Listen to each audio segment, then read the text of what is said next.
Алдыңғы видеоларда біз 10 санының дәрежелерімен танысып кеттік, және ол дегеніміз бізде, мысалы 10-ның бірінші дәрежесін деп алсақ, ол бізде 1 10-ды аламыз деген сөз.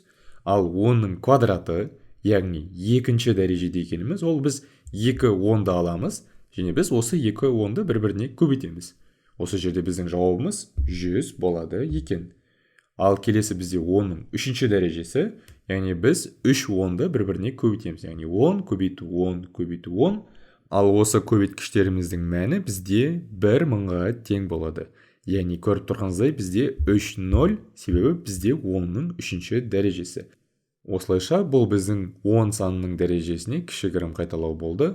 Ал бүгінгі видеомыздың мақсаты ол қандай да бір сандарды осы 10-ның дәрежесіне көбейту және бөлу амалдарын орындаймыз.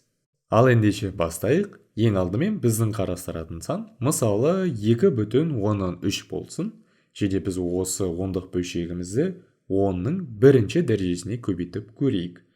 Ал осы жердегі 10-ның бірінші дәрежесі, ол бізде жай ғана 10 деп есептесек болады. Сонымен санды 10-ға көбейтуді біз алдыңғы видеоларда қарастырып кеттік. Біз айтқан болатынбыз, егер де біз ондық бөлшекті 10 санына көбейтсек, біздің ондық бөлшектегі үтіріміз бір орынға 10-ға қарай жылжитын еді. Және бұл жерде сыни ойлау арқылы да келсек болады. Мысалы 2 бүтінді біз 10-ға көбейткен кезде бізде 20 болса, 2 бүтін 10-3-ті 10-ға көбейтсек, ол бізде 23 болады деп қарастырған дұрыс. Енді біз осы 2 бүтін 10-3-ті 10-ның екінші дәрежесіне көбейтеміз. Ал 10-ның екінші дәрежесі біз мұнда жазып қойдық, ол бізде 100 екен. Осылайша біз ондық бөлшекті 100 деген санға көбейтсек, біздің үтіріміз 10-ға қарай 2 орын жылжуы тиіс. Алайда мынаған назар аударыңыз, біз үтірімізді 1 орынға жылжыттық. Бұл жерде біздің жауабымыз 23 болып тұр. Бірақ біз айттық, 100-ге көбейткен кезде 2 орынға жылжытуымыз керек. Бірақ бізде цифрлар саны жетпей тұр. Осындай жағдайда біз қосымша 1 0-ді ашамыз. Сол сәтте біздің жауабымыз 230 болады екен. Яғни көріп тұрғаныңыздай үтір басында мына жерде болды. 2 орын жылжу арқылы және қосымша 0-ді қосу кезінде бізде үтіріміз мына жерге келді және 2 орынға жылжыды.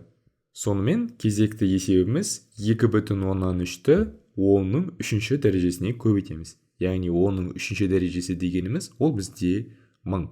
Ал ондық бөлшекті 1000 санына көбейтсек, бізде 1000-да 3 0 болғандықтан біздің үтіріміз 10-ға қарай 3 орын жылжуы тиісті. Алайда бұл жерде де біздің үтірімізді жылжытуға цифрлар саны жетіспейді. Сол себептен мына жерде 100-ге көбейткен секілді біз қосымша 0-дерді ашамыз. Яғни біз 1 орын жылжыдық, жауап бізде 23 болды. Және бізге тағы 2 орын жылжыту керек. Сол себептен тағы 2 0-ді ашамыз. Сол сәтте біздің жауабымыз 2300 болады екен. Сонымен заңдылықты өзіңізде көріп тұрған шығарсыз. Біз 10-ның бірінші дәрежесіне көбейткен кезде үтіріміз 1 орынға қарай 10-ға жылжыды. Екінші дәрежесіне көбейткенде 2 орын 10-ға жылжыды. Үшінші дәрежесінде 3 орын 10-ға жылжыды. Ал санды 10-ның дәрежесіне бөлу амалы кезінде бізде бір айырмашылығы, біздің үтіріміз солға қарай жылжуы тиісті. Ал ендеше осы жағдайда қарастырайық. 2,3-ті 10-ның бірінші дәрежесіне бөлейік.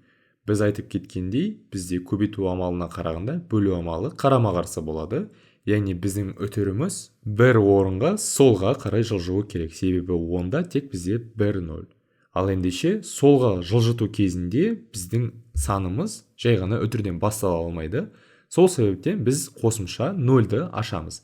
Яғни жауабымыз бізде 0,100-ден 23 болды.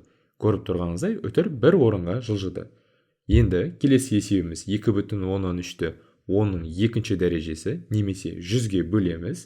Бұл сәтте үтір 2 орын солға қарай жылжу керек. Алдыңға есептегідей бізде үтір жылжыған кезде біз үтірден бастай алмаймыз. Сол себептен біз қосымша тағы 2 0-ді ашамыз. Сол сәтте біздің жауабымыз 0,1000-нан 23 болады екен.